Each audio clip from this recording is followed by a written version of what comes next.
He did nothing but cry. Are they keeping him in? They wouldn't let me stay.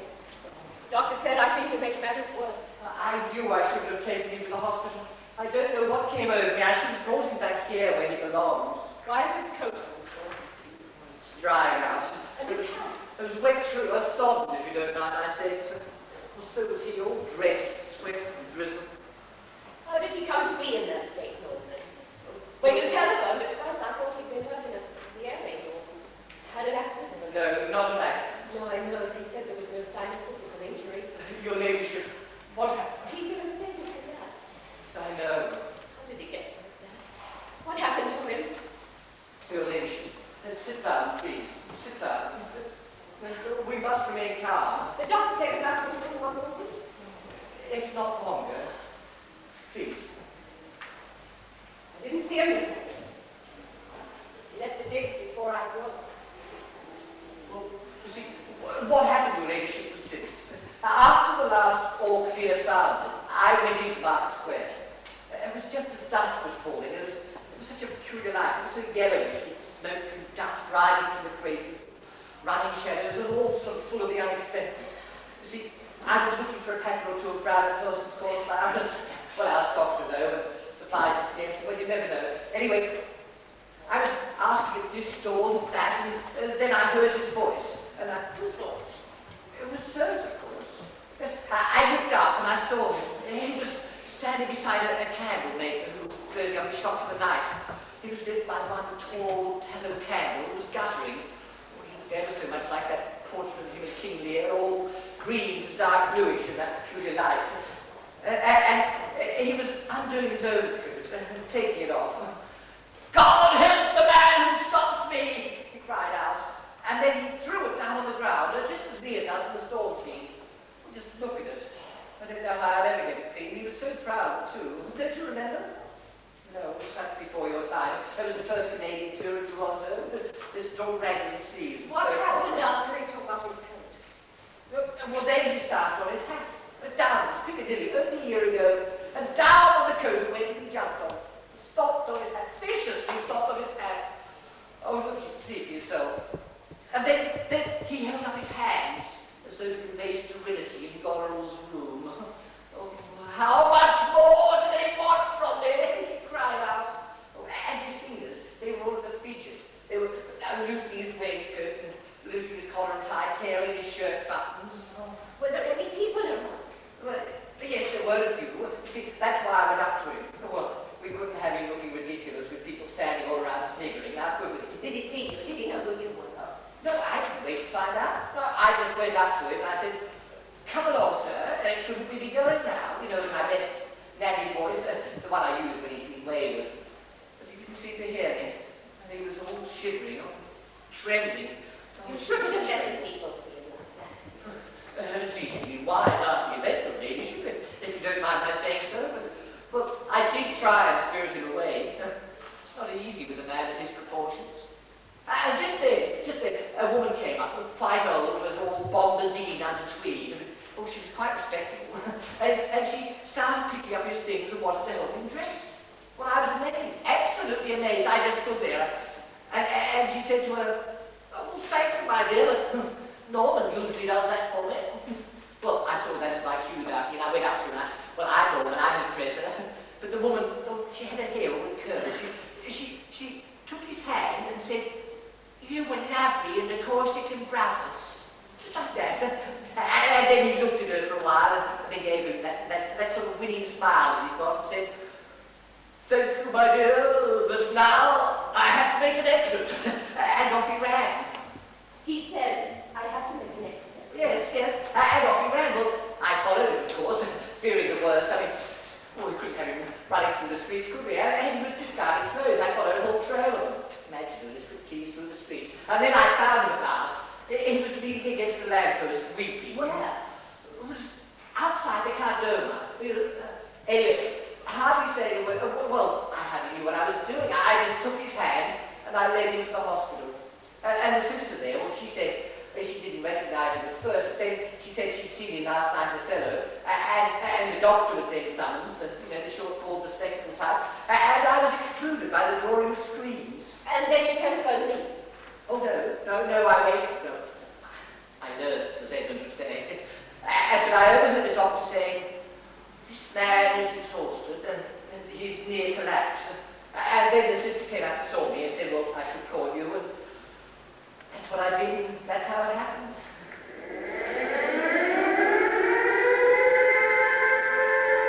He did nothing but cry. Yes, so you say.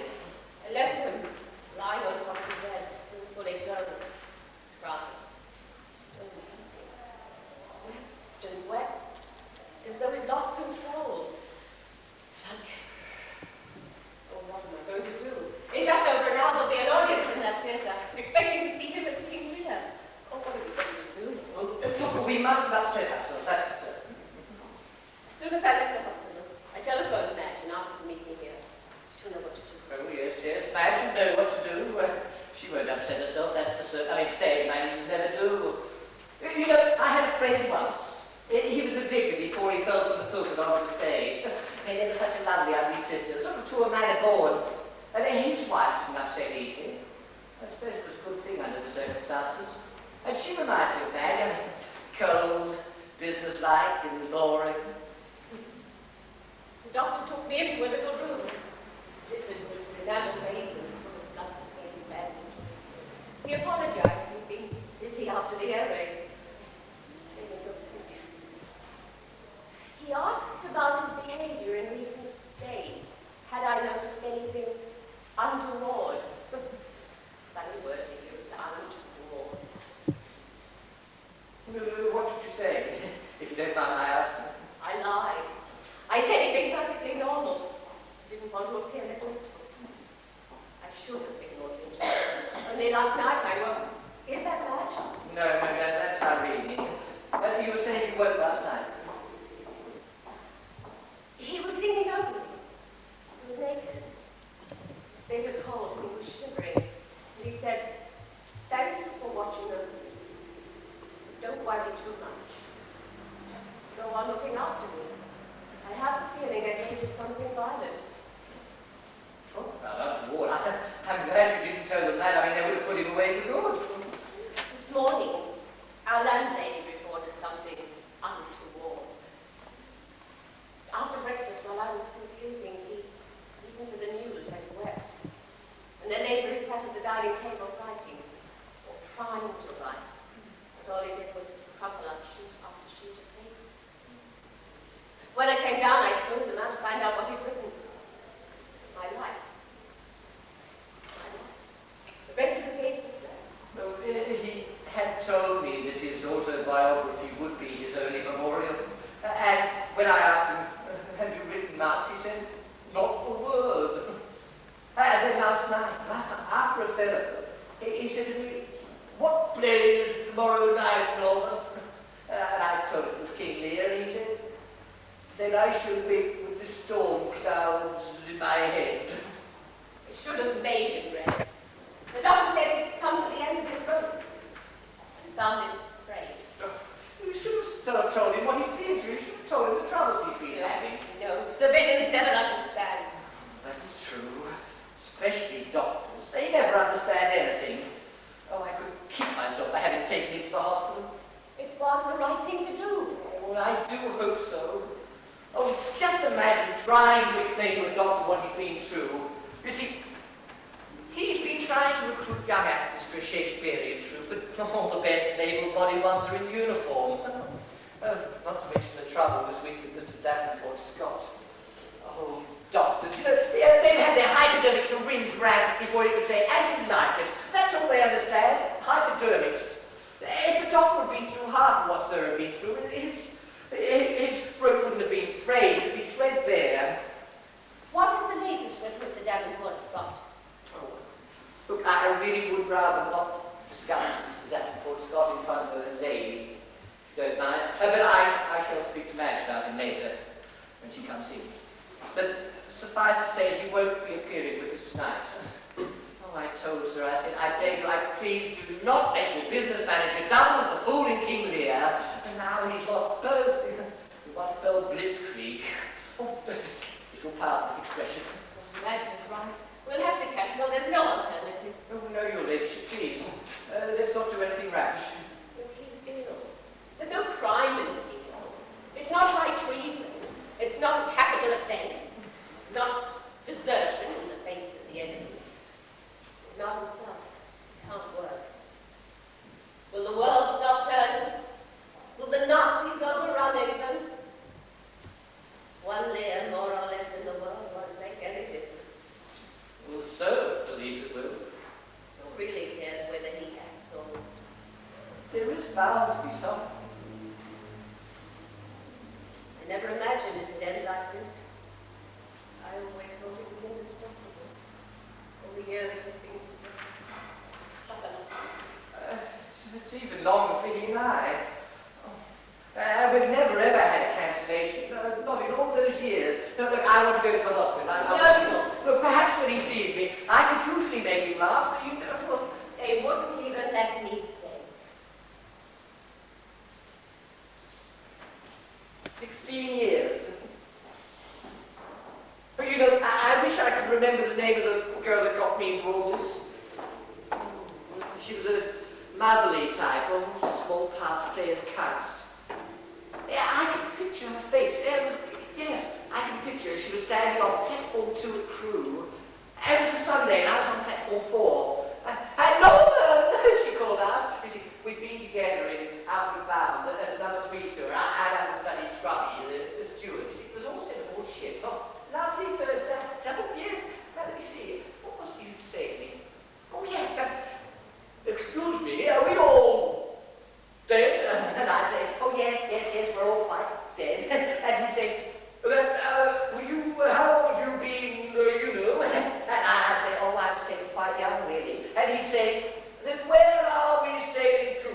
And I'd say, oh, hell. They're both the same place, really. What was a lovely first act? Anyway, oh, yes, now, she was with Sir, that girl. Yes, I thought she was so hoity-toity, all tiaras and back first. It was when I was in Pato. See, I was understudying the ugly sisters, both of them. Yes. Are you fixed? She cried out. You see, to make a short story short, so wanted to help the wardrobe and generally around the place, but mainly in the storm scene in King Lear. You heard this story before? Anyway, on the first night, he put me on the Tiffany's. And then, after the storm scene, while he was waiting to go on for, oh, you cannot touch me for coining, he called me over. Well, I went, my knees, they were all sort of like jelly, and he said to me, well, excuse me, but were you on the Tiffany tonight? And I said, oh, yes, I was. And he said, then you are an artist. Oh, I did hardly sleep a wink that night. But then, the next night, well, then he asked me to be his dresser. My father was exactly the same, always exaggerating his illnesses. That's why I thought it wasn't valuable. I didn't. No, that's Madge. You can always tell. She always walks as if the band were playing on with Christian soldiers. Oh, any further developments? We'd best see the manager. I think you ought to come with me. Please, your ladyship, don't do anything hasty. There's no alternative. Madge is right. He's in hospital. You can't play King Lear without the king. No one would pay to see the crucifixion of two thieves. We have to make a decision. No, your ladyship, no. No, it is not a decision we have to make. No, it is the right decision. You see, I had a friend once, well, before one's line, face was live, as the saying goes. Now, he was ever so fragile, quite a pain to be with. I mean, if he sat next to you on the top of a double-decker bus, he'd give you the ABC of unhappiness between request stops. Now, you see, someone close to him, and that was his mother, I believe, but it was never proven, understandably upset, made a decision. Felt that he needed a rest with those equally off centre and sent him to Colwyn Bay. It's never a good day, not in February, all wrapped in a grey rug, comfy in a grey sea beneath a bleak sky. Oh, terrible. Anyway, Mother dear made a decision. And it was not the right decision, and my friend never acted again. We have to face the facts. I've never faced facts in my life, and I don't intend to start now. Oh, I just want things to be lovely.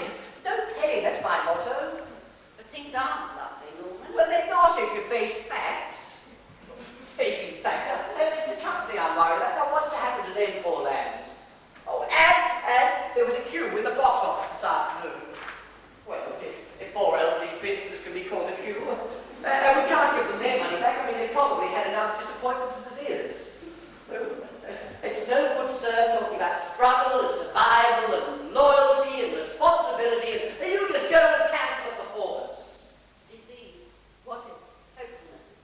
Look, I think we should discuss this in private. I'll be in my room. Well, if it is a disease, I've caught something much worse from sir. What? The bad case of the Holy Grail. Look, years ago, in my father's family, the unmentionable Scottish play, I knew Macduff, and he couldn't learn his lines. My father should have sacked him after the first rehearsal, but he said, no, he'll know it, he'll know it. He never did. But that's the Scots tragedy, and everyone knows that's the unluckiest play in the world. I mean, that is the one superstition I do believe in implicitly. That play would turn a good fairy wicked. During the fight scene, he couldn't remember the fight. He thrust when he shouldn't and sliced my father's face across. His cheek seized up in a lopsided grin. The only part ever left of my father was Canada. It's not the same thing, though. I'll be in with Matt if I'm not. Look, your ladyship, please. Let me go to the hospital. I mean, perhaps when he sees me, you never know. I do know. I realize now I've watched the slow running down.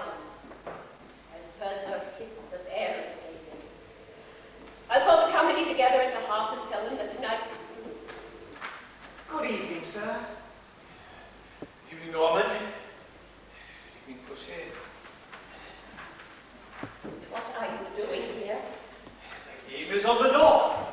Did the doctor say you could leave? Doctors, executioners. You know what one of them told me? Short, old butcher.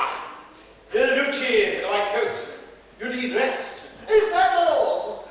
When a doctor tells you you need rest, you can be certain he hasn't the slightest idea of what is wrong with you.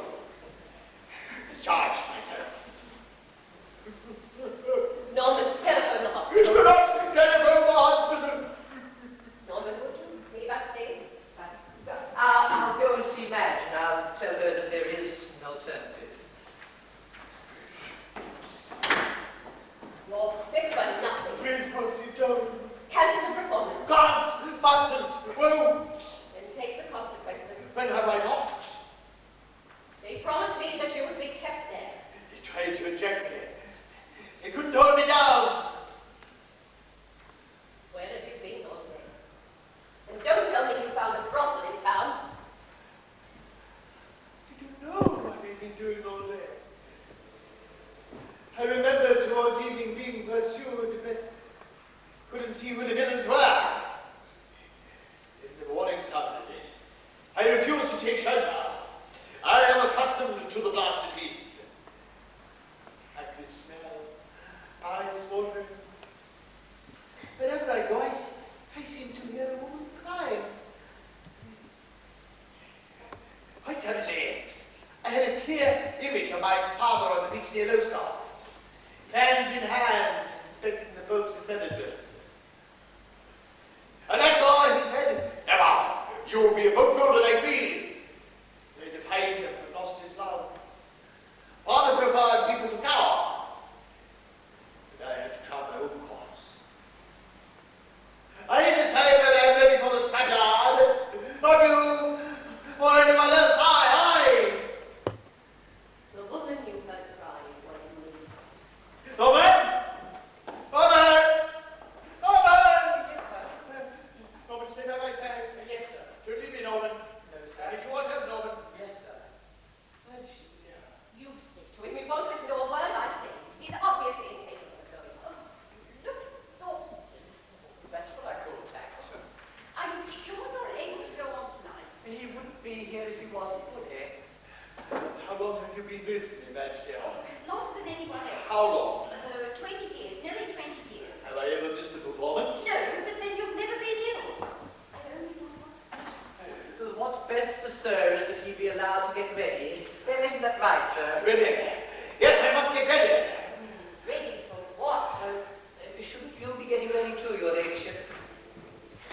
I can't bear to think it like that. Well, best you leave me with me then.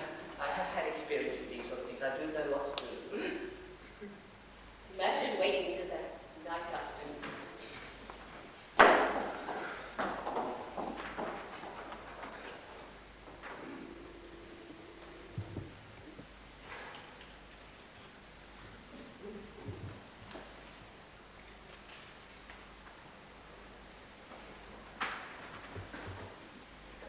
Right. Shall we begin at the beginning, sir? Good evening, sir. Good evening, Norman. How are we this evening, sir? Oh, a little tip, I'm afraid, and you? Oh, me, sir? Oh, I've had ever such a quiet day. I was cleaning your beard and moustache, and ironing your costumes, and washing your undies. And what have you been doing today, sir? Me, Norman? Why, I've been Jumping on my hat. What, sir? I've been jumping on my hat. Oh, my dear me, what an extraordinary thing to do. May one ask why, sir? Why, what, Norman? Why, you've been jumping on your hat, sir. Look, this really isn't much fun for me, this conversation, sir. And it's not much fun for you either, I expect.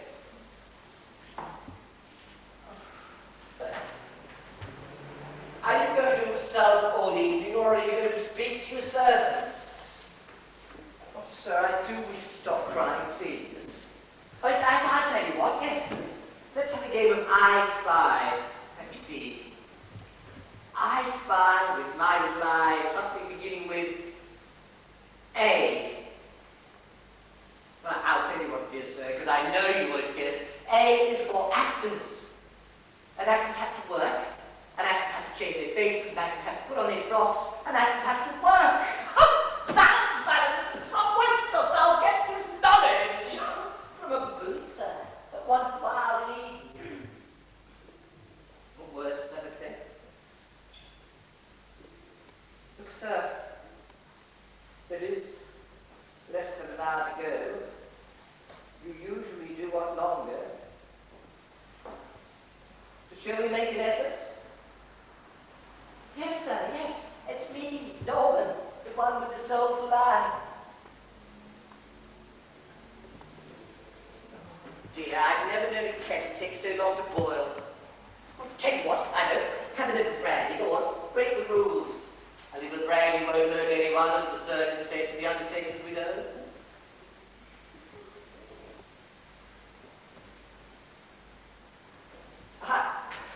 Just in time. Here we go. I've saved my ration for you, sir. I don't mind going without.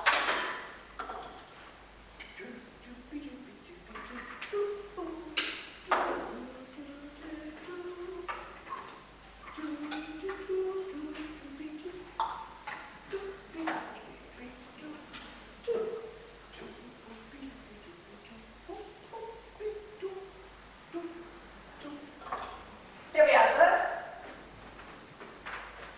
It's tea, sir, not rat poison. Well, pick it up. There, that's better, isn't it? There, isn't it? I know you'd like it biggie, sir. I saved some for the mayor's reception in Brighton. Here, sir. No. Oh, have one yourself, Norman. Thank you, sir. I don't mind if I do.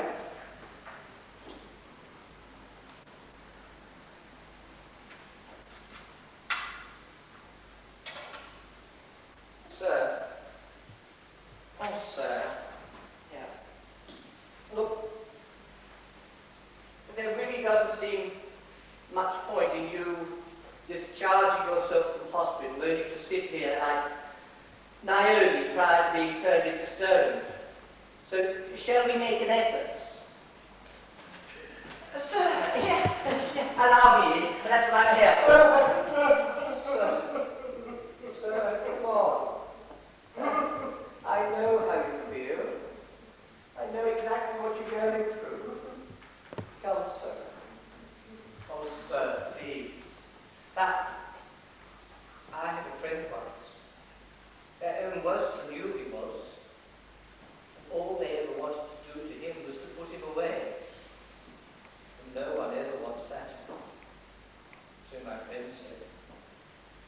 Do you know what they wanted to do to him, sir? They wanted to put him in Colwyn Bay. And you know you never ever do any business in Colwyn Bay. And do you know what my friend meant to say? It was an offer of, yes, a telegram, a city telegram. Could you start Monday, understudy, scrubby, out and about? My friend, he discharged himself from hospital, caught the first train to London, and organised digs in Brixton. Now imagine that, sir. See, an offer of work meant that somebody cared and somebody needed my friend. And that's ever so important. Well, so my friend said. Well, here's something to cheer you up then, sir. There's going to be a full house tonight. Yes, imagine that. All those people watching and wanting you to act. Really? A full house? Yes, sir. Shall we make a start? It's played tonight. It's King Lear, sir. Impossible! Oh, come on, sir. That's not very nice. I don't think. I mean, all those people paying good money to see you act, and you say impossible? Now, that's very nice, I don't think. I don't want to be seen. Oh, come on, sir. It'll be very difficult for you not to be seen, especially seeing you're playing King Lear, and with the kind of lighting you use. I don't want her ladyship to see me. Well, that'd be even more difficult, sir, I'm afraid. Seeing if she's playing Cordelia. Look, you were with her a moment ago. You were alone together. Yes, sir. What's the play tonight? King Lear, sir. That was wrong. Yes, she often is. I have been ill before. Did you ever see me in the Corsican Brothers? No, that was before my time, sir. I went on with double pneumonia. Apt when you're playing the Corsican Brothers. I'd rather have double pneumonia than this. And then what, sir?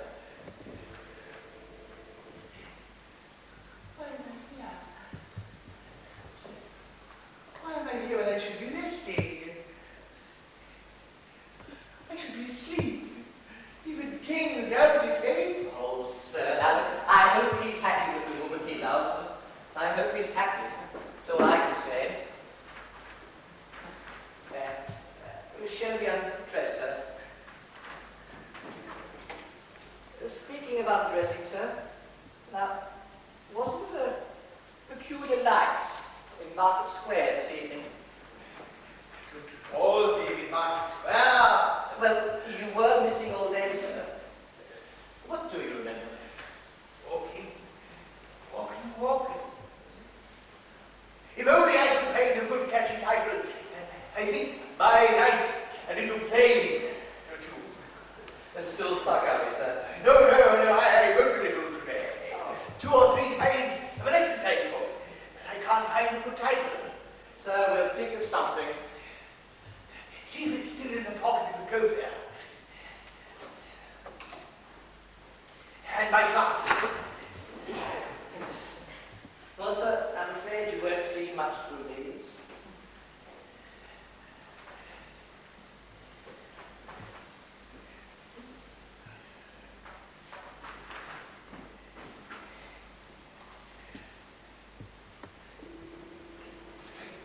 What I wrote there. Look for me. Is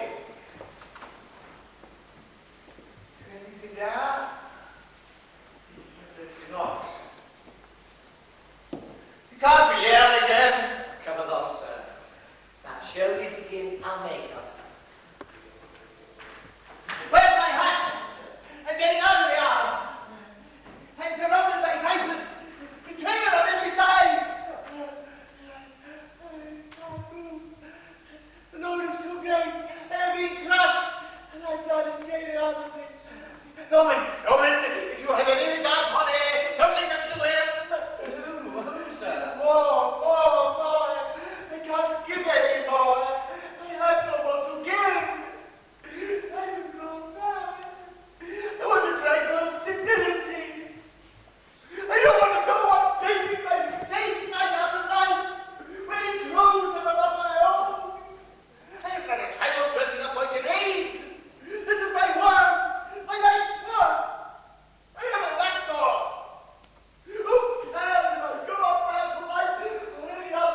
are only 3 people out front, or if the audience laugh when they shouldn't, or don't laugh when they should, there's bound to be someone out there who knows and understands. And I work for him. Now, that's what my friend said. Can't move that which can't be moved. What are we talking about now, sir? I feel inside me stone upon stone, and I can't lift myself. No futility what I say. I dream at night unseen hands driving wooden stakes into my feet, and I can't move. And when I look at the moons, I see a jelly gelatinous mass, and the dream is long and graceless. I awake sweat-drenched, poisoned, and all day long there's a burning heat inside me, driving all else from my mind. What did I do today? You walked, sir, and you thought you rose, and you were in Market Square, and a woman, she kissed your hand, and she said, "Don't you were lovely because you've been proud." How do you know all this? Has someone been talking? Sir, no. Look, I don't wish to rush you. I lie, I do. I hate the spies. Who? He's a hard taskmaster. He drives me too hard. Oh, yes. I'd like to see him. Oh, I'd be rather. Look, it's my responsibility to take the curtain up tonight. There isn't much time. Things have reached rather a delicate stage. I'd rather he wasn't disturbed. What's all the whispering? It's nothing, sir, nothing. Has he begun to make up yet? No, not yet, but he will be Do you realize how late it is? They'll be calling the house. I know how late it is. Then on your head be it.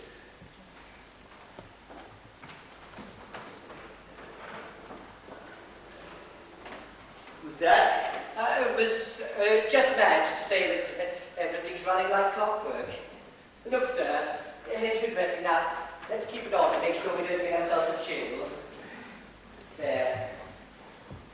Now, look, what does it matter, sir, where you were or what you were doing this afternoon? You're here now, where you belong. And it's a full house tonight, too, sir. Lovely. Really? A full house? So we're standing in the gods, sir.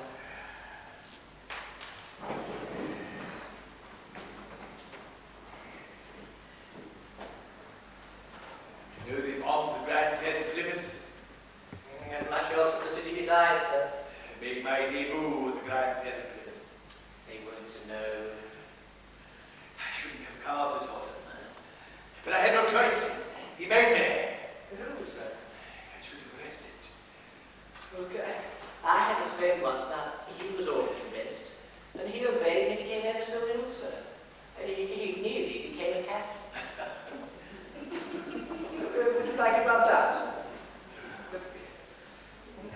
I can understand that you're feeling dispirited. What with the trouble of readying young boys to play the young parts of Shakespeare, and not to mention the trouble this week with Mr. Davenport Scott. What news of Mr. Davenport Scott? Well, the police have opposed bail. What? Well, he had had his second warning, sir. How then do we dispose of horses? Well, Mr. Thornton is standing by to pay food. Who then is Oswald? Mr. Brown, I'm afraid. That seems to be a nice shot for reason, not for need. Well, it's 98 short, sir, actually, if we take the text as gospel, so one more or less won't be too disappointed. Brown, toothless as fool. Thornton, toothless as fool. Brown, lisping as Oswald. Oxenby, limping as Edmund. What have I come to? I've never been at a company like this one. I'm reduced to old men and dancing boys and criminals. Has made it very difficult for Shakespearean companies. Well, sir, that will make a good chapter in your book. Oh, look, there is one other difficulty that we have. If Mr. Thornton is to play fool, we've got no one to operate the wind machine in the storm, and so we're going to be somewhat short for the storm scene. And Mr. Thornton was ever so good too, basically.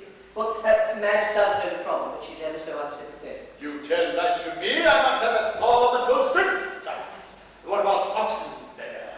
He's not the most amenable of gentlemen. Send him to me in the half. I'll have a word with him. Yes, sir.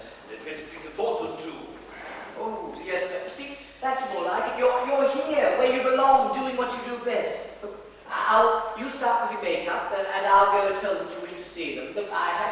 huge beard and moustache.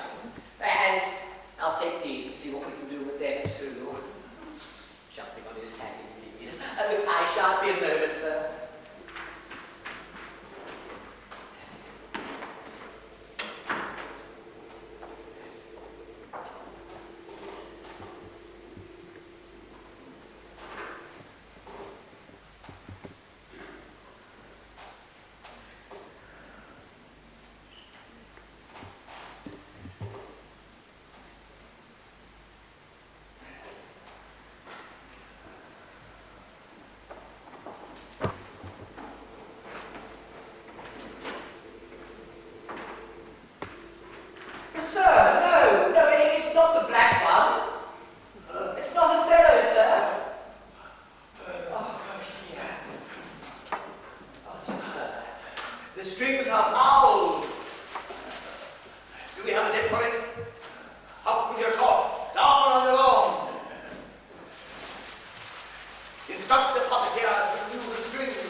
Sir, it is time to age.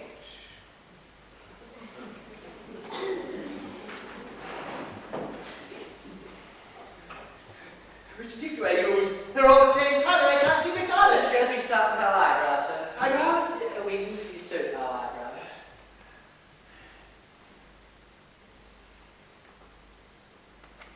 Now, number 5. It's not too high on the forehead, sir. And clean the upper lip and the beard line for the moustache and beard. It's just the mask you always say. There, you see, sir, it's as easy as falling off a tightrope.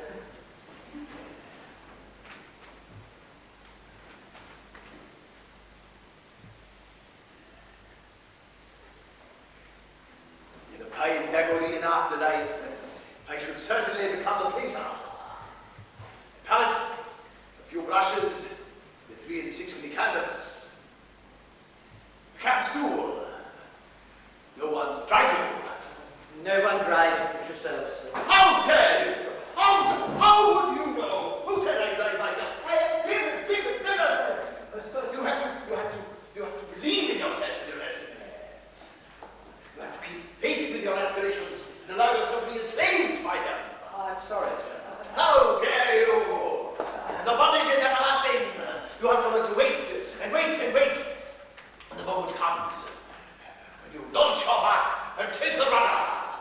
And then, oh, my masters, beware! I didn't mean to upset you, sir. Yes, all you are risking. To face the first night audience before whom they open your soul. Face your entire life in jeopardy time after time. So your back strikes the critics. You're doing these things year after year, always with increasing terror. Because it is easier to climb than it is to hang on. And now you see why I bent the rope today after my first essay into management. You have the strength to go on. On and on. There'll be a page in your book, sir. Do they know what it means? I hate the swines. Who, sir? On and on and on. Oh, all right, then. Well, look, shall we go on and on and on with that makeup, sir? Come on.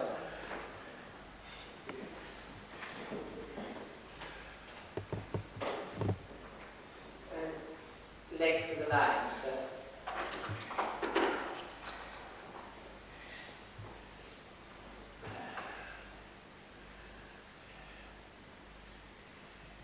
It's time to paint in all lines. Now I'm really deep in this one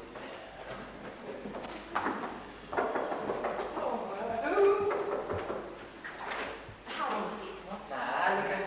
You'll be fine if you don't. I'd love to see with my own eyes. I've been rubbing you wasn't disturbed. And what about the understudies? He does know all about them. It's all under control. The manager wants to know if he can let the house in. Yes. Well, you realise now, of course, that there's going to be an audience out there, do you? Could it be very silly going through all this if it wasn't, wouldn't it? Will he be well enough? Will he be ready on time? Yes. What's going on? Who's that? Oh, it's only a minioning, sir. The interruptions. My concentration. Norman, Sir, how does the play begin? which play, sir? Tonight's tonight. I can't remember my first line. Attend the lords of France and Burgundy, Gloucester. Yes. What performance is this? Oh, I make your 227th performance of the role, sir. 127 layers. I can't remember the first line. Well, we have forgotten something, sir, if you don't mind my saying. We should sing the cheeks.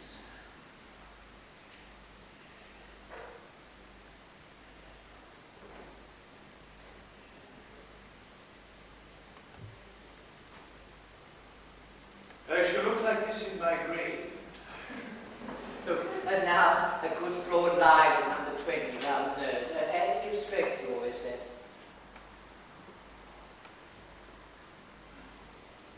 Were you able to find any brown and bottoms? No, sir, no, I'm still looking. But we do have enough for this tour. Supplies are very scarce. Now, we mix the white varnish with the surgical spirit. I know how to stick on a bird! I've been at the pickup for over 40 years and seen my own course of murder. You think I do not know how to stick on a bear moustache? Step yourself, my boy.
about myself, sir. How about the wig? Shall we take particular care with the wig join tonight? Last week, Richard III was very hand-picked cat. Hot. I'm very hot. And face. Here, have a little brandy. Go on, break the rules.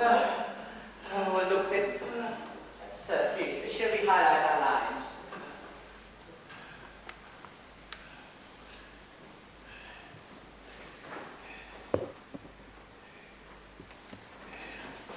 Imagine bombing the Grand Theatre Plymouth. Barbarians.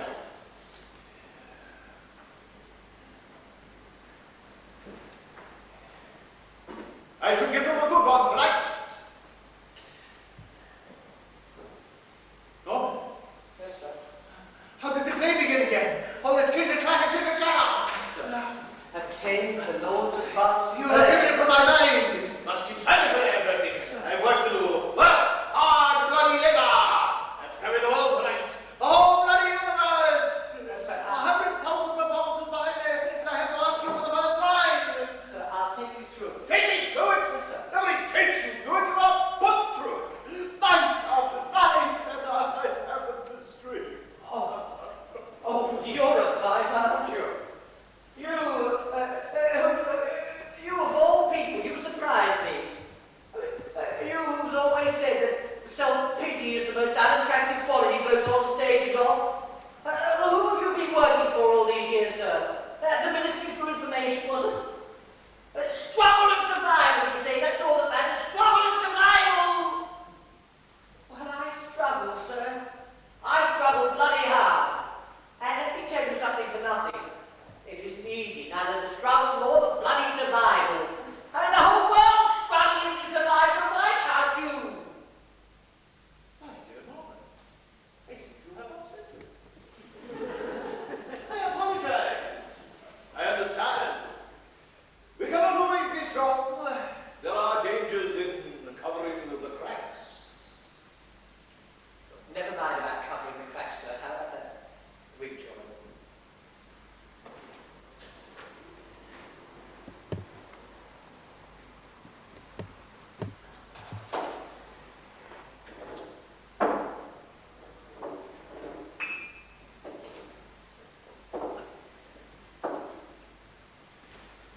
I'm sorry if I disturbed your concentrations. You both understand, sir, that you would have also. What came next? What did I say to that? Was it ambition which caused me to endure what I have had to endure? It depends, Your Highness, what is meant by ambition. If ambition means a desire to sit in the seats of the Almighty, yes, I have lacked such ambition. To me, it has been a matter of some indifference where I have done my work. To me, it has been the job itself which has been my chief joy. A fine memory, Norman. But so, it's just like a policeman, never there when you want him. Of course, a play. And a moneymaker. Greatly admired by clever charwomen and stupid clergymen. If I were 20 years younger, I could go on playing that rubbish. Now I have to ascend the cosmos. Do they care? I hate the swines. Half an hour, please. Already? You were late in tonight, sir. Who wants to go on the Triple Crown? I left my head by now. Look! What, sir? My hands are shaking. Very effective in the part, sir, if you don't mind my saying so. Now, don't forget to make those out the door. I can't keep them still. Do it for me. Must be infectious, sir. Yeah. In peace. Vision of my kingdom. There are reduction by retinue. I can cope with food. I can stomach the curses I have to watch out. In peace being whipped by the storm. In dread final entrance. To carry on, poor dear, they are dead. Howl like the wind. Leave her on the ground to die.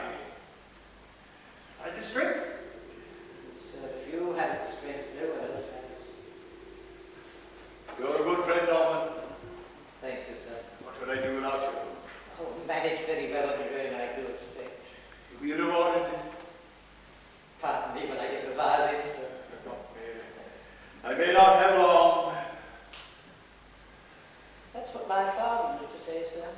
Did you know he lived to be 93? He may still be alive, for all I know. There. Albert Dürer couldn't have done better. Tom, How are you feeling, Gonzo? a little more myself, pussy. Well, you see, madam, once he's assumed the disguise, he's a different man. Gathering them now, the dust has perfect for porcupine wits. Are you sure you can go on? On and on and on. Don't start letting me see, sir. Pussy, I thought it was the black one tonight. Oh, my dear. Pussy, did I break during the night? Did I thank you for watching over me? Was there talk of violence? No, Gonzo, you drink it. Still, I have the feeling. Shall I bring the cloak and tie it on to you? Yes, as usual. Oh, Mr. Oxenby and Mr. Thorne, you're outside. Shall I send them in? What? No, Oxenby, not Oxenby. It frightens me. Mind you, it's the best Diago I've ever had or seen. And that includes that 4'6" Sir Arthur Pelgrove. That's more like the sir we know and love. Sir Arthur Pelgrove. He went on playing Hamlet till he was 68. There were more lines on his face than there are steps to the gallery. I saw his leer, and I was pleasantly disappointed. Sir Arthur Pelgrove. Who advises His Majesty? Answer me that! Oh, you're a miracle worker, Littleton. Thank you, your ladyship. Here's a chocolate for you. Me? Oh, thank you, your ladyship. It'll be all hands to the pump tonight, woman. How part of the service, your ladyship? Thank you. I don't think I didn't see that. Because I did. There are thousands of children all over this beloved island of ours, starving their mothers for something sweet. And if only they came to me, I could tell them but one person in England with an inexhaustible supply of chocolate. It is I who have to carry her on Dennis Cordelia. I who have to lift her up, carry her in my arms. And Christ, I thought, what rationing? But no, she finds sugar and sand dune. Sir, shall I show the actors in? What? No, I can't. No, sir, you really do have to see the actors.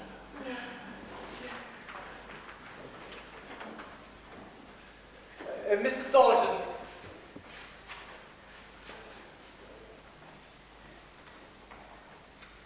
Mr. Thornton, to see you, sir. Well, Jeffrey, how did the costume fit? Mr. Davenport Scott. Mr. Davenport Scott was a worm. You look... Below the lines? Yeah. Keep me waiting, brother. Oh, no. Pace. Keep out my hopes. Yes. Room lights placed in the downstage wings are clean and me alone. Yes, all right. I know. You must find what light you can. Right. Let me hear you say.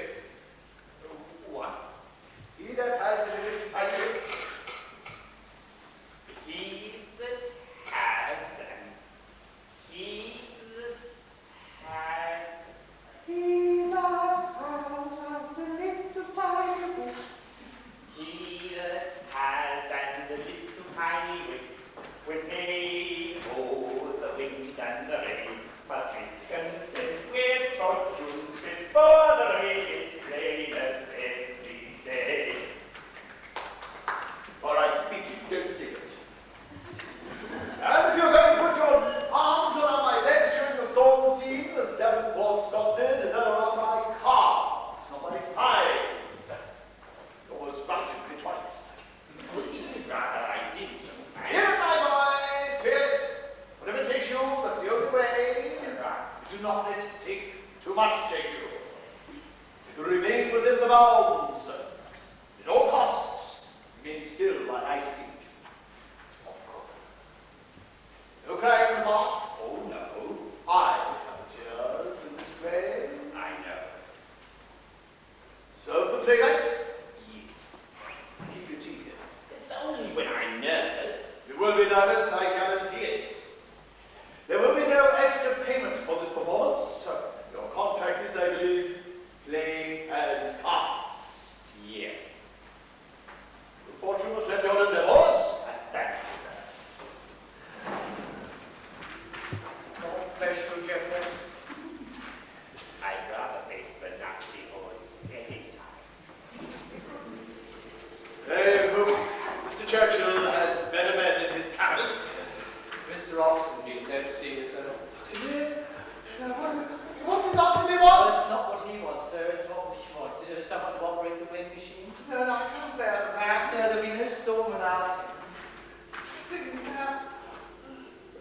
Mr. Oxenby.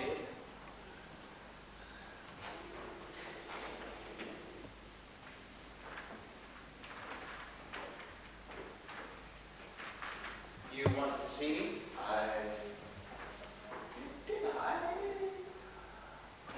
Norman, why?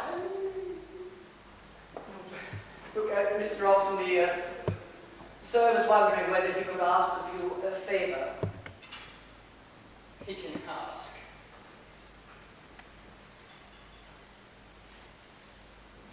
Look, Mr. Oxenby, you haven't been with us very long, but you've no doubt noticed that we're more than just a company. We're sort of one big happy family, and we all muck in as required, and you've no doubt heard that Mr. Davenport Scott will not be joining the company.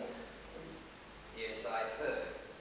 You share a dressing room with one or two and you hear nothing else. It upsets the pansy fraternity when one of their number is caught. Well, you've no doubt heard that Mr. Thornton is to play the fool tonight, and so we're short for someone to operate the wind machine. We would ask Mr. Brown, but he's rather too fragile. But the two knights will be sitting in hobble behind the front cloth, and well, we were wondering whether or not you could turn the handle. In short, no. Anything else? Has he read my play yet?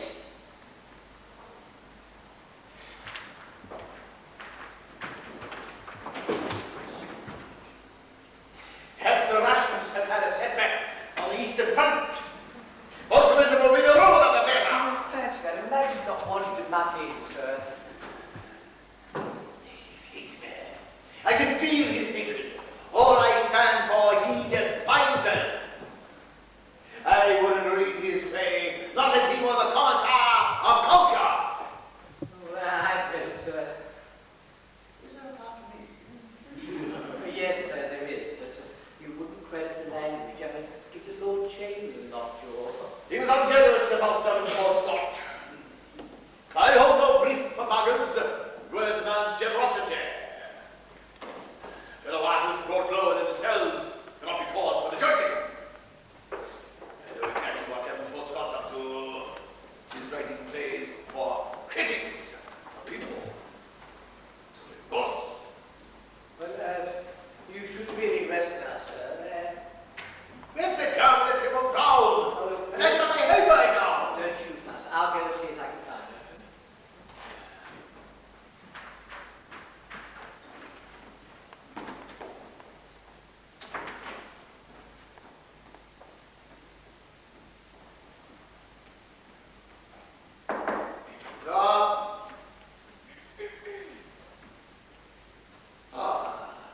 Child. Remind me of your name again, my child. Irene. And were you at the Royal Academy of Dramatic Arts? No, sir. I went straight to rep. Of course, yes. Then, yes. Which rep? Maidenhead. Maidenhead, yes. Next week, in Eastbourne. I couldn't find her, sir. Just admiring her own statuette. Run along, Irene.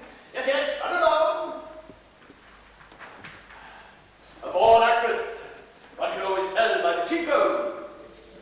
Shouldn't you put the crown on now, sir? It's nearly the quarter. Will I get her ladyship to tie on the What's clothes? the first line again? God help me, that child has driven it from my mind. The Lord of France and Burgundy. Quarter of an hour.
How much more have I to endure? We're at this big Will Shakespeare tonight. Have you got 20 links to remember? I wouldn't take it too personally, sir. On Mars into oblivion if you dare. But each word I speak will be a shield against your savagery. Each line I utter protection from your terror. I don't think they can hear you, sir. Swine! My man is over! Oh, come on, sir, just you're winning. Perhaps it's time. He can't go on. Go and fetch men. Norman! Take me down to the stage. Like Christ, no squadron of fascist Bolsheviks will stop me down. Do the thing!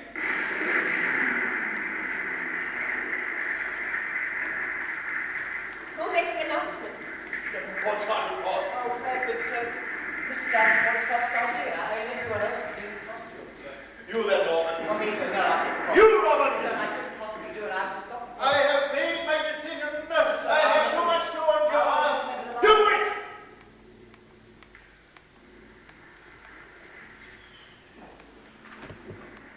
I can't stop shaking.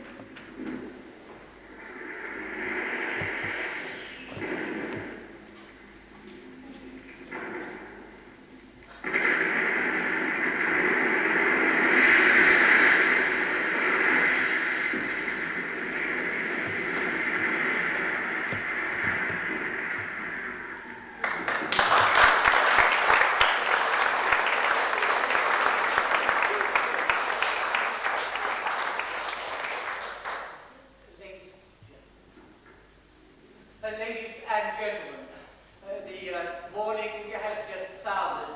An air raid is in progress. We shall proceed with the performance. Would all those who wish to leave, please do so as quietly as possible. Thank you.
Queuing, Gran. We have to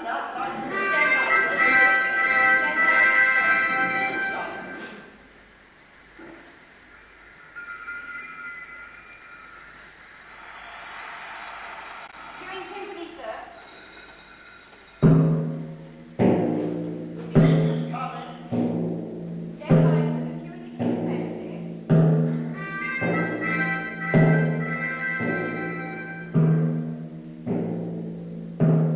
Sir, that's your cue. Sir, her ladyship's just made her entrance. Quite a nice round too. It's your turn now, sir.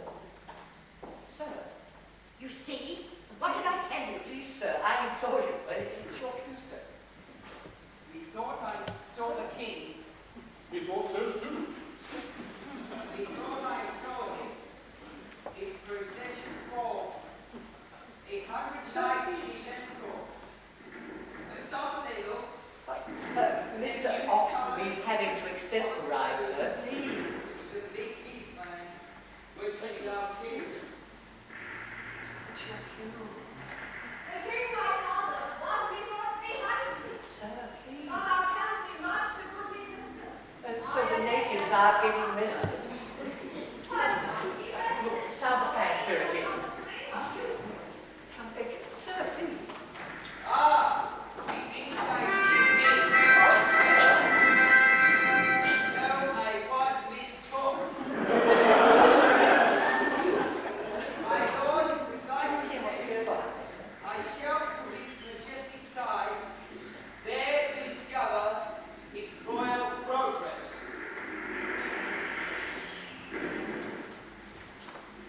Is he coming or isn't he? Yes.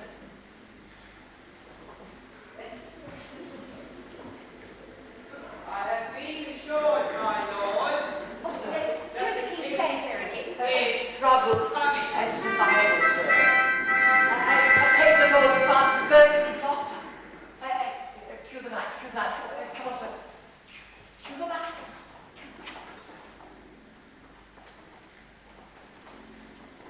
Oh, go on, for God's sake.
be quiet, as Deputy said to the piano tuner.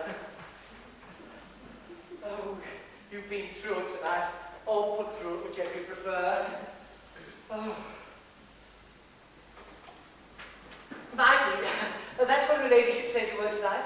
Mighty, the very word she used. Now, I cannot comment on the storm scene, but I did hear a reason not to need. The tremble, maybe, sir. You were full of it tonight, sir, if you don't mind my saying. Absolutely full of it. Oh, yes, and here's something funny, too. Wasn't Geoffrey agile as the fool? I mean, for one of his age.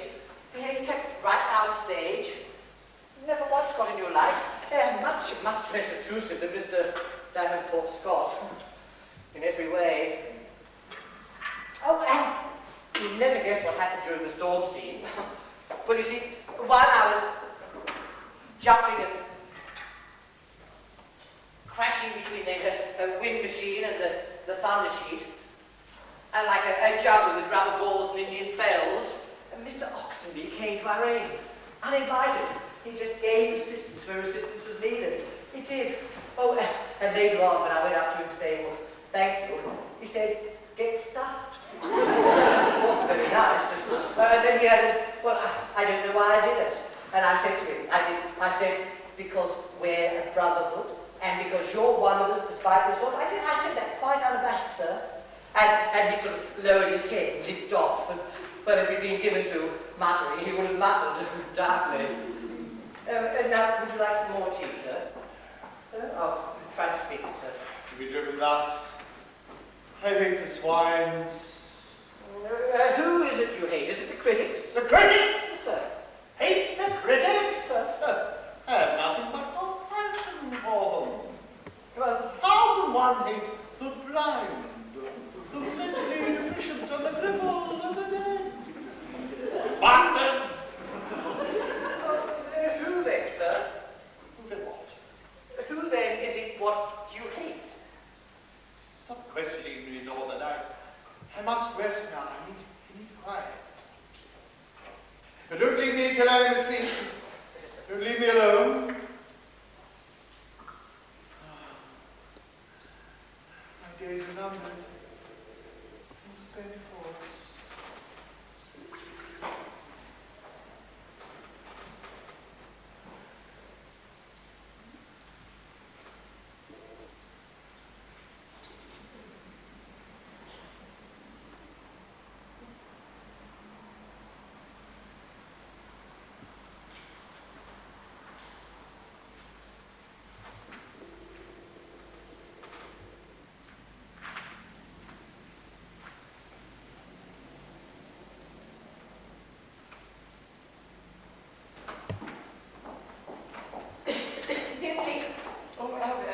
Yes, your ladyship, I think so. I'll sit in bed. Please don't wake him, though, will you? He's ever so tired. Shh.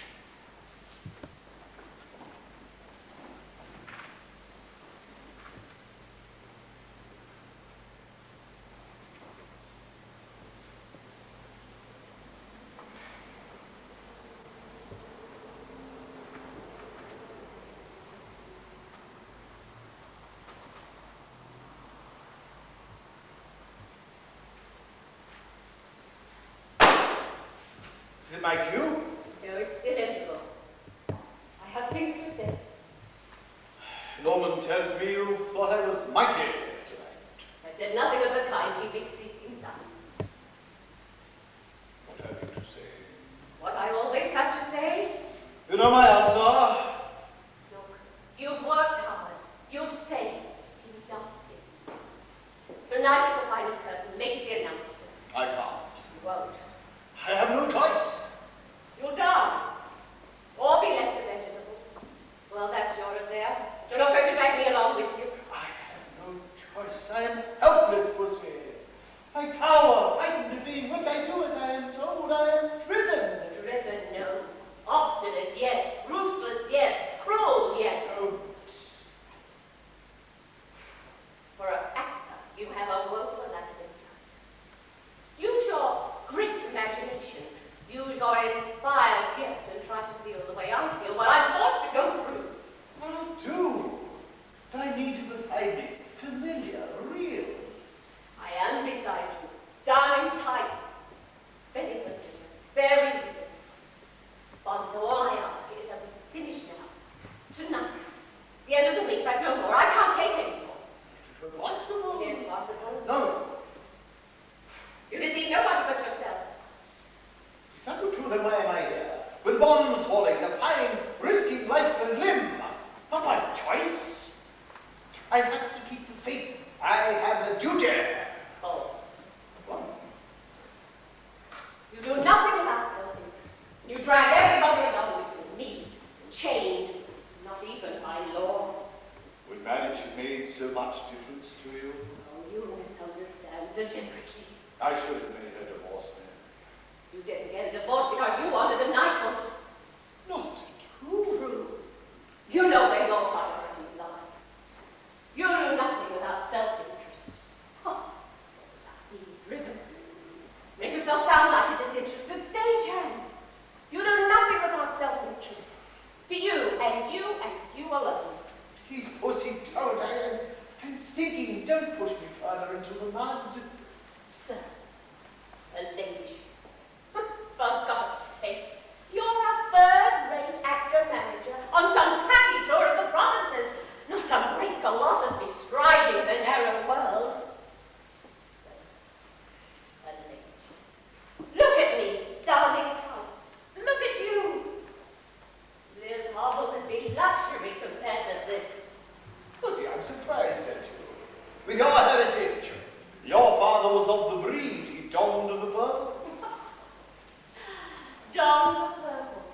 The breed. Servants. I've heard that all my life. My father also spoke as though he were decreeing the apostolic succession. Pussy, I'm not well. I have half of Leah's lifetime yet to live.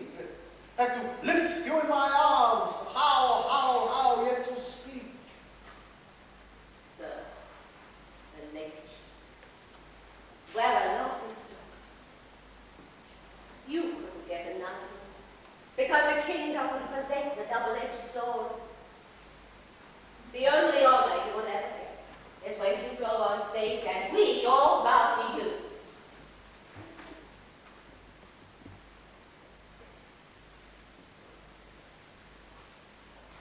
Do you remember years ago one of our godrovers? Tall, dark, handsome girl with a Grecian nose. Flora Baker. Was it? That was Flora. You remember one night I was rather harsh with Norman, because he'd got my tights inside out during the quick change of the Wandering Jew. Or was it the sign of the cross? Whichever. She turned on me.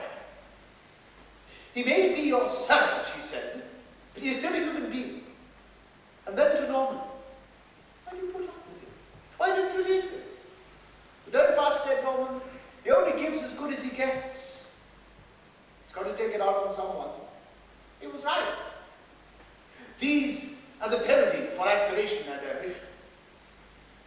Self-indulgence, intolerance, unspent energy. So awful hardly to bear. Faith, duty, and struggle must stand for. So awful hardly to bear that anyone not so cursed must suffer in their presence. No one understands. He knows it is not me, but what is given to me. Bursting out of me, can't start ruthlessly. Laura Bacon did not understand. Slave driver, she called me. Why did I ever employ her? Her mother was Lady Bacon. She invested £200 in the company. I've given one too good few motions in my time. Slave driver, me.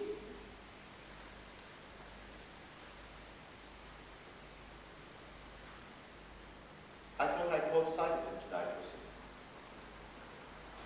I saw myself as he sees me. Speaking reason, not the need, I was suddenly detached. My thoughts flew. And I was observing from a great height. Go on, you bastard! Go on! Don't hold back! More! You've more to give! I seem to hear it say,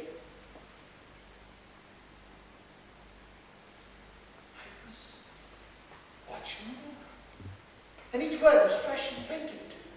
I had no knowledge of what was to come, what fate awaited him.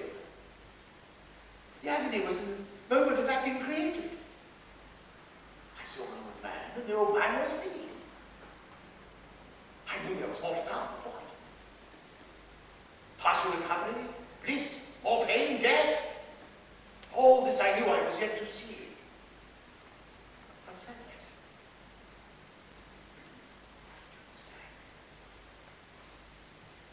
What's that letter?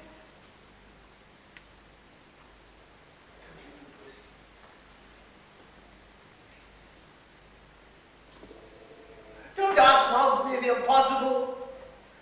Otherwise I know without you are in darkness. I'll see a locked door, a sign closed in the window, closed, gone away, and a drawn blind. I'll stay till Northern returns. Longer. Make longer. Please, Pussy, reassure me I'm sick. Sick. Oh, yes. So am I. Sick. I'm sick of cold railway trains, cold waiting rooms, cold Sundays on cruise, and cold food late at night. Sick of packing and unpacking and darning tights. I'm sick of the smell of rotting costumes and naphthalene. Most of all, I am sick of roofing week after week that I am barely adequate. Too old. The best of a bad supporting cast. I'm worthy. I'm equal to your talents. And I'm sick of having to put on a brave face.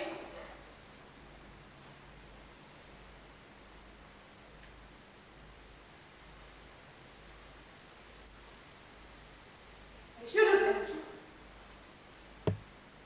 at Baltimore, the last American tour.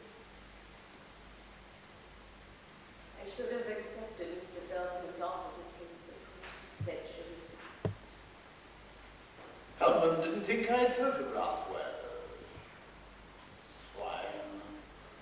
I hate the cinema. I prefer living things. How quickly one's looks go. They haven't built a camera large enough to record me. I shouldn't have minded modest success. Why? Back to that torso after Belgrade, I'll never know.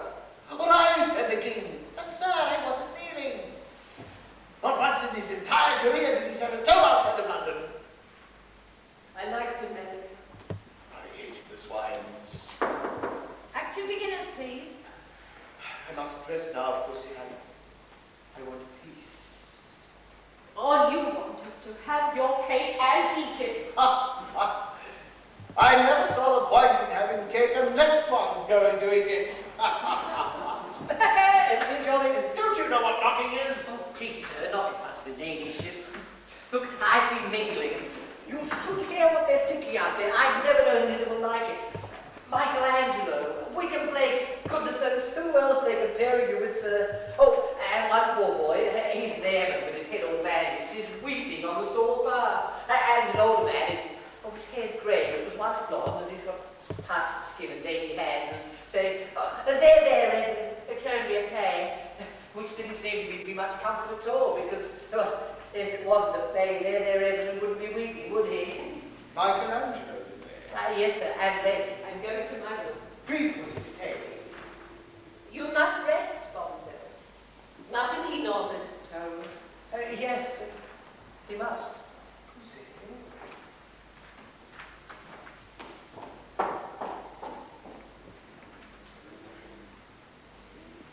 Take care of her, Norman. Be gentle with her. I'm always gentle with her, sir. Especially gentle. Oh, why? Time of life. You mean all hot flashes and dizzy spells, sir? She's become a little preoccupied with herself. Does sound like a bad attack of change, sir. Be gentle with her. Don't hurt her. Yes, sir. Now, look, you really should rest now.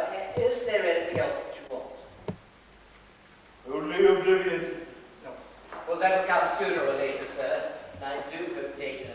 Look, you rest now, and I'll wait for you with plenty of time so that you can enter fantastically dressed in wildflowers. Sleep tight, sir. Don't let the fleas bite.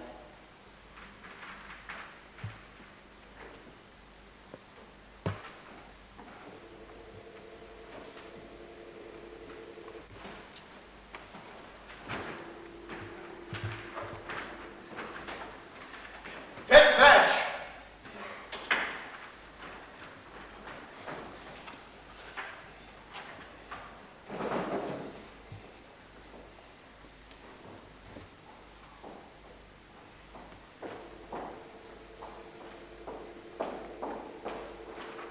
Yes? It's going well, I think.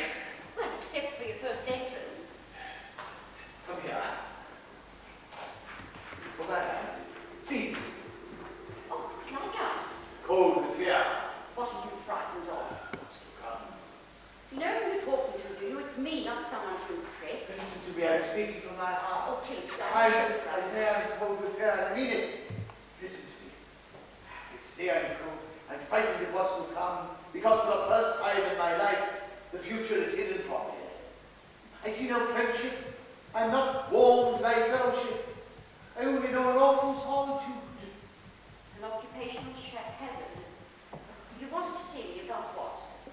I look upon you as my one true friend. I have to go back to my corner. 20 years? Did you say 20 years? Yes? Have you been happy? Has it been worth it?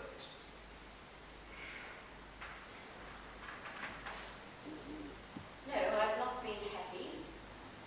Yes, it's been worth it. Madge dear, in my will, I left you my press cuttings book.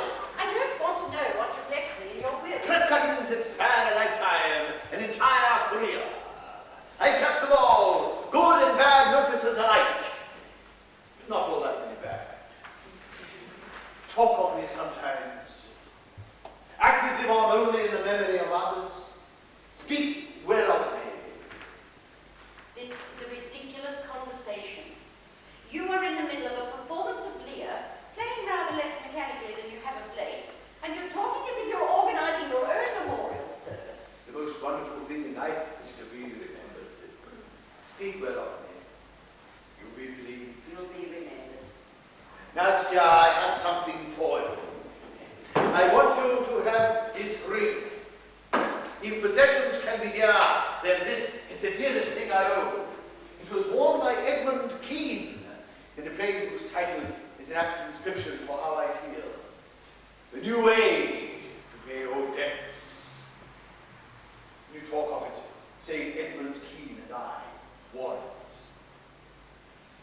I once had in mind to give it to you years ago, but you were younger then and you might have misunderstood. Yes. A ring from a man to a woman is easily misunderstood. I know I'm more insensitive, but I'm not blind.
to sacrifice what some people call life?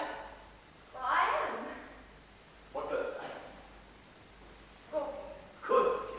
Secret evidence, loyalty, capable of great jealousy, all essential qualities for the theatre. Have a good lady, please. Come closer.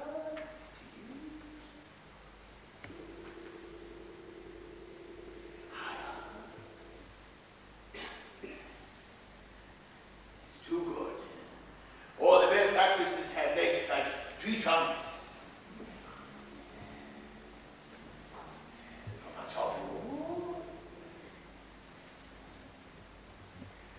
Such small bones. Are you getting enough to eat? So young.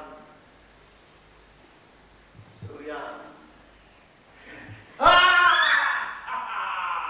That's more like it!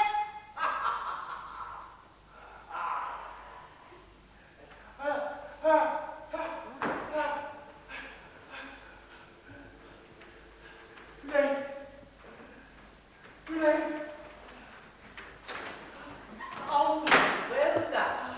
My dainty duck, my dearie. Tony. So, what was that all about? He seems better now. Better than what, or whom, as the case may be. Do you think he gets the performance tonight? No, he's not through it yet. Come on, I'm waiting. For what? For a graphic description of events. Tell me, or I'll slap your face very hard. I might warn you my heritage is questionable. I can be vicious when aroused. I thought we were friends. Oh, yes. Yes, I thought so too, Irene. Yes. Yes, I can well remember welcoming you into the company. I was in the prop room of the Paris Theatre, and you were on Trent. There's a smell of size and paint and the creaking of skips. And you locked in the arms of the Prince of Morocco. He, a married man. You with your face all smeared black, and him with his tights down around his ankles, all was ever such a comic sight. And I said, well, don't worry, Dougie. Mum's the word, just don't let it happen again. And then we talked. And we made tea on a pig-stained gas ring. It was beneath a portrait of Mr. Charles Duran as Shylock, slightly askew and somewhat disapproving. And you expressed gratitude.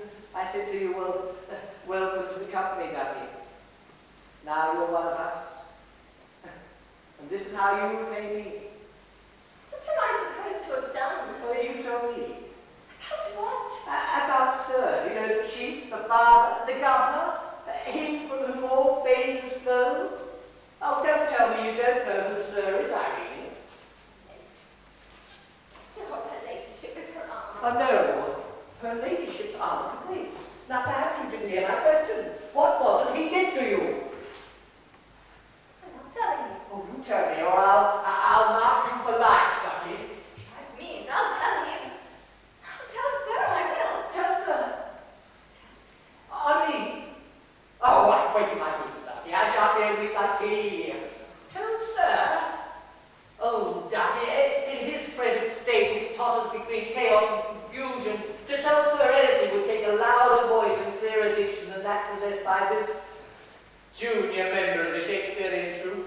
The assistant stage manager, general dog's body, general understudy, mat carrier, and company mattress. Yes, namely you. Tell Sir. You won't be able to tell Sir that you'll let him touch your tits on Tuesday's matinee in Aston. Tell Sir. Gadzooks, man, you don't think I know the game? You don't think I've nursed and cared for the rotten bugger for 16 bloody years? Washed his sweat sodden dudded and hosed his foul underpants without knowing every twist and turn of what's laughingly known as his mind? Tell Sir. Look, he did something. It was something furtive and unseen. That's more like it. Yes, more like what, Irene? I must know. I need to know everything that he does. He lifted me up in his arms. Oh, lifted you up. I understood.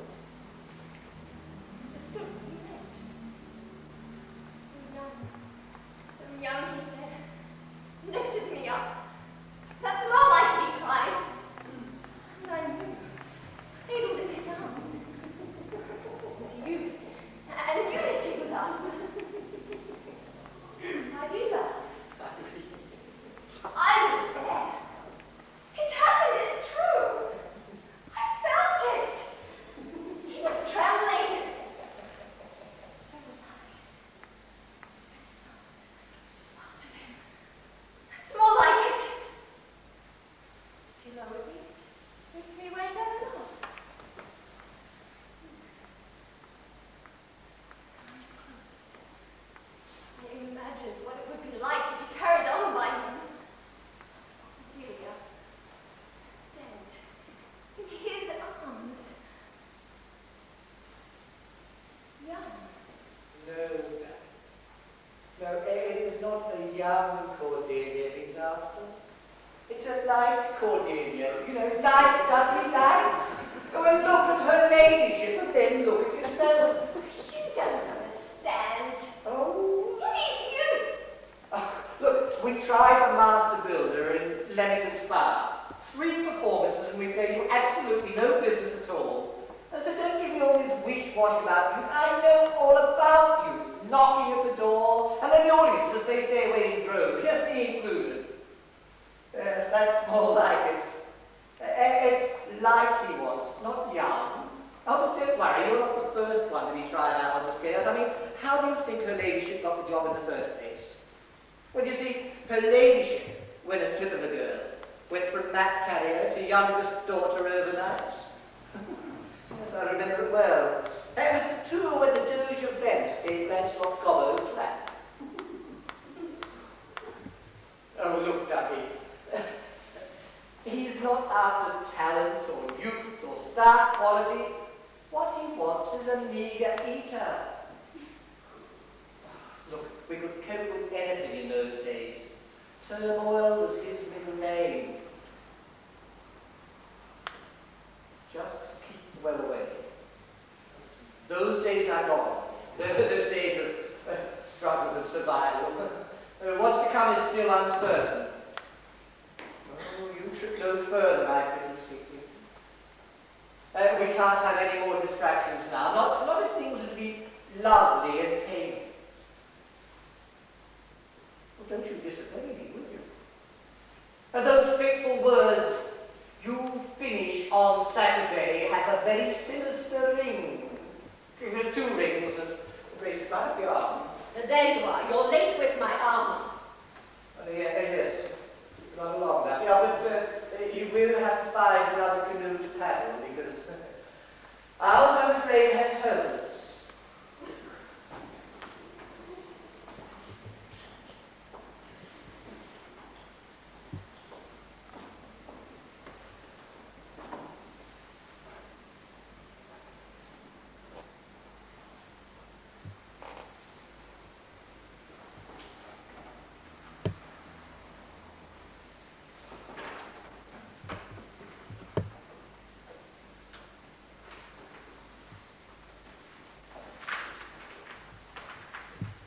Fantastically dressed in wildflowers.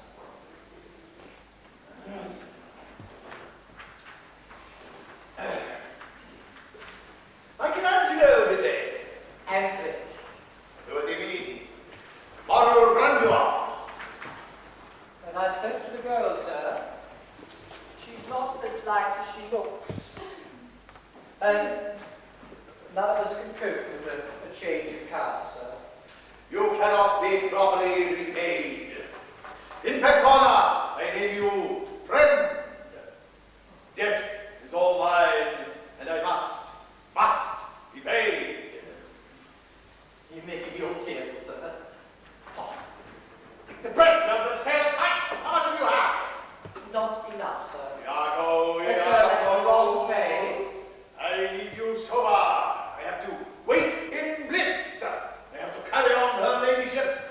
You will have to be sober. I am sober, sir. Diction,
soldiers on the side of right in the great battle.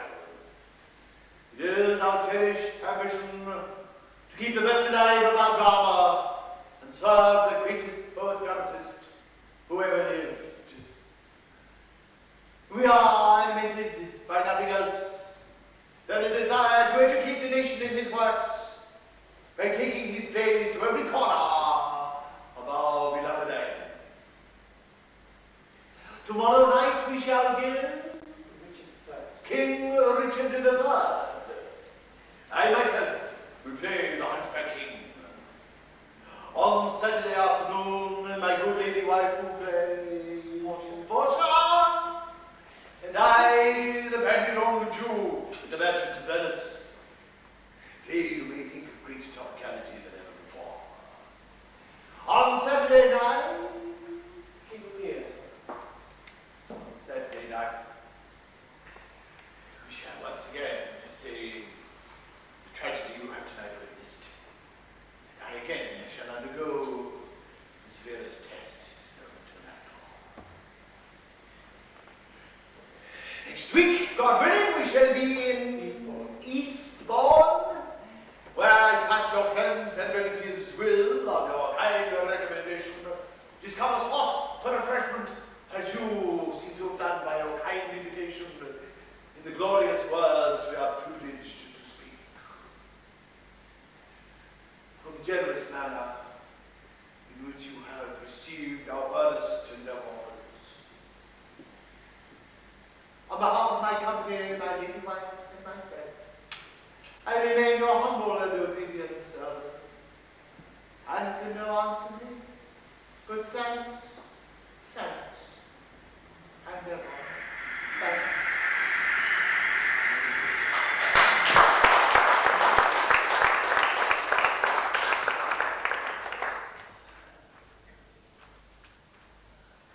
No. Sir, What will become of you? could you be a little more explicit, please, sir? What will become of you if I am unable to continue? Well, I lead life quite without incidents. I mean, nothing really happens to me. I am unable to continue. Well, that's not likely to happen, so I'm not going to bother to ask. I worry about you, my boy. Oh, don't. Will you do? Well, managed very well, I expect, sir. You could become a steward on the ship. Wasn't need to say. I know several shipowners, they help. Look, I'm very thankful not to bother them or yourself. Will you do? Oh, managed very well, I expect, sir. Play tomorrow night. Richard III, sir.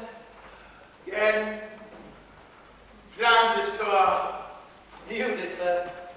Slavery. Only slavery. Oh, ho. Geoffrey.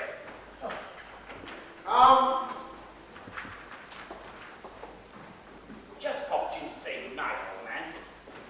Good night, Geoffrey. Very fine in the storm scene. Don't turn out what's important. Thank you, sir. The floor is by far the most important part I've ever played in Shakespeare. I only hope I didn't let you down. After Geoffrey is small glass of beer.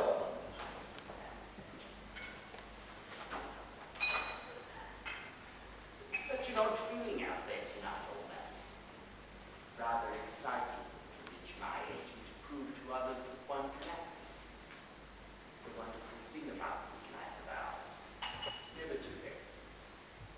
Surprising things happen. But there are disadvantages. One gets the taste for more. Cheers.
never put a jot at risk. I never wanted to scale the heights. I played British parts. Tours, of course, never London. I don't complain because touring's a good life. I enjoy cricket in summer, hockey in winter, long walks, lovely women, a weekly change of scene. The English countryside and all this. What could be nicer? But I've never risked a jot. I've been lucky on my muscle complain. I expect I can get through to the end of the chapter. I don't do goodbye. My wife, she brings in a bit of the singing lessons. I've no right to expect work. Not at my age. War's brought surprising employment. Youngsters in grandson.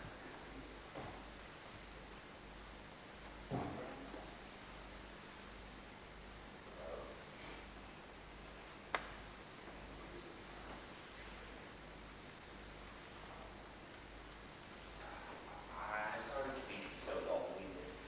The point is it any time circumstances should arise, I should like to be considered for better parts. I shouldn't want an increase in salary.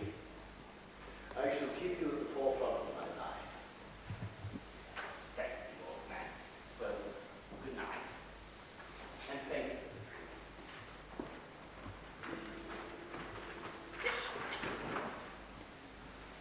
I can manage, no.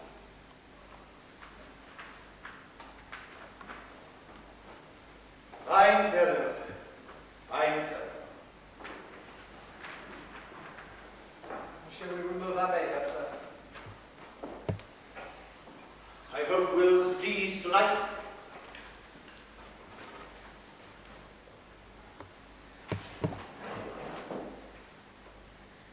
I had a friend once, sir. Not now, Robert.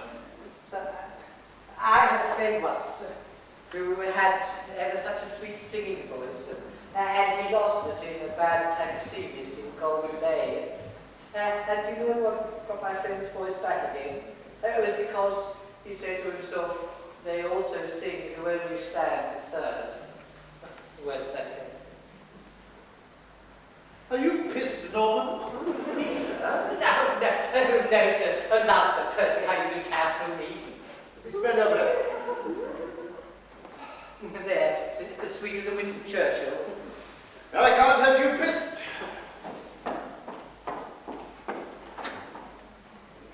Not changed yet? I've been a little slow tonight, you see. I'm not waiting. I'll go back to the digs and get a fire started.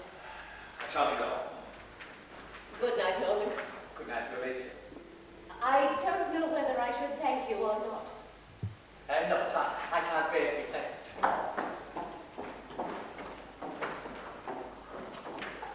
A good woman. Oh, Mr. Oxenby, what do you want? my manuscript. He won't read it, I know that. Okay, keep your voice down. It's a little late tonight. You wait there and I'll go and get it for you. All that struggling and surviving has tired him, no doubt. Please. Outmoded hypocrite. What now, Mr. Oxenby? A death to all tyrants. What did he say? Here. You can tell him from me I look forward to a new order. I want a company without tyrants. Who's good about I really? I haven't rising off just yet. Or me, nor her ladyship. Her ladyship comes from a very fine pedigree. See, her father was Yes, long I ago. saw her father. As Caliban, a good makeup artist, that's all. Not that. You do well with a bit of success, Mr. Oxenby. Your nose is browner than usual tonight, Norman. A little you know. What did Oxenby want? Good night, sir. Good night, Good night, Irene. Do hurry along. You'll keep up with Mr. Oxenby.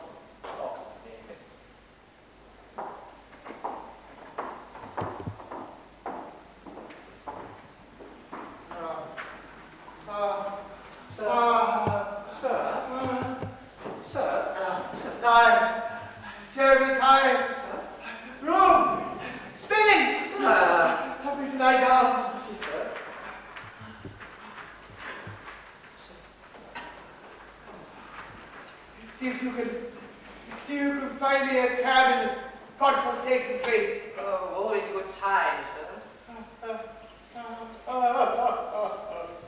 Sir, please, I do wish you'd stop crying. There's nothing left. Sir, now I had a friend. Oh, for Christ's sake! I'm sitting there, friends! Motley crew they are, pathetic, lonely despair. Well, that's nice, isn't it? I beg your pardon.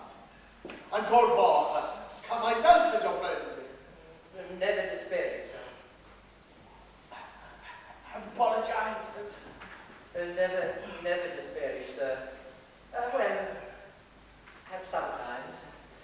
Like at night or at Christmas when you can't get a panther. Never once inside the building. Oh, and not ungrateful either. But then perhaps never ungrateful. Too mindful of one's luck, as the saying goes. No duke is more privileged, sir. Here's beauty, here's spring and summer, and here pain is bearable. Oh, I'm never ever lonely, sir. Never lonely. But for he today sheds his blood with me. Oh, I'm too easily hurt, perhaps. I'm sensitive, but that's my nature. Soft, that's a virtue, sir. I'm not here for reasons of my own. No one can accuse me of base motives. I've got what I need, and I don't need anyone else to know it.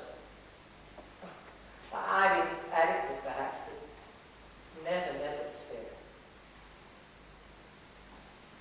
I've begun my life. Book. I will start. Repent.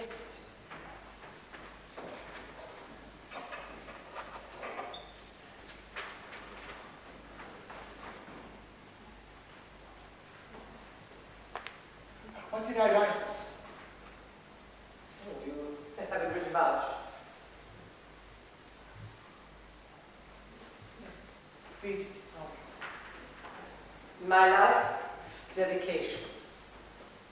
This book is dedicated to my beloved pussy, who has been my splendid spur. To the spirits of all actors, because of their faith and endurance which never fails them, and to those who do the work of the theatre yet have but small share in its glory, carpenters, electricians, scene shifters, property men. To the audiences who have laughed with us and have wept with us, and whose hearts have united with ours in sympathy and understanding. And finally, sir, to the memory of William Shakespeare and whose glorious service we all live. Sir. My life will have to do. Sir, carpenters, electricity, electricians, property men, sir, sir, sir, sir. We're not dead, are we, sir? Come on, you know the line, that's your cue. You lie, Jack, it lives. Talk about us, sir. You're right, sir. The room's spinning.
Electricians and property.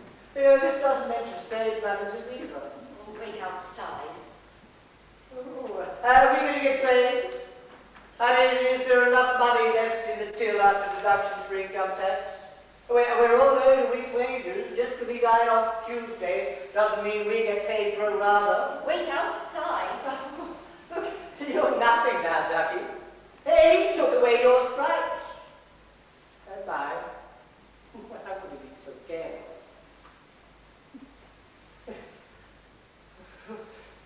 Where am I going to go? What am I going to do? I don't want to end up running a boarding house in Colwyn Bay or Western-on-Sea. What am I going to do? You could speak well of him. Well, yes, I speak well of the old sod.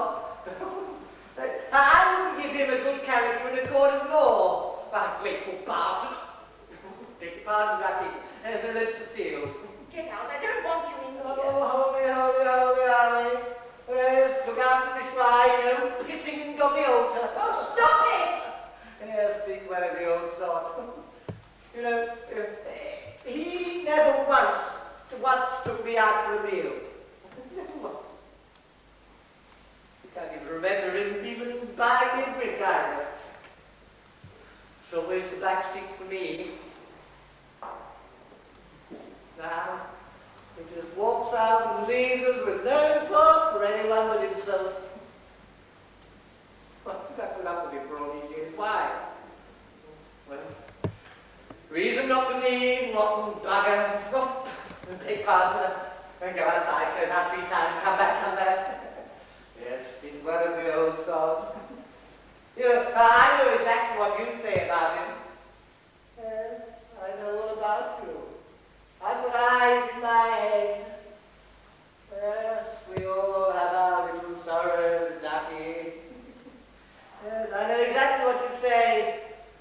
Step up our faithful, loyal, loving. Yes, well, I've only got one thing to say about it.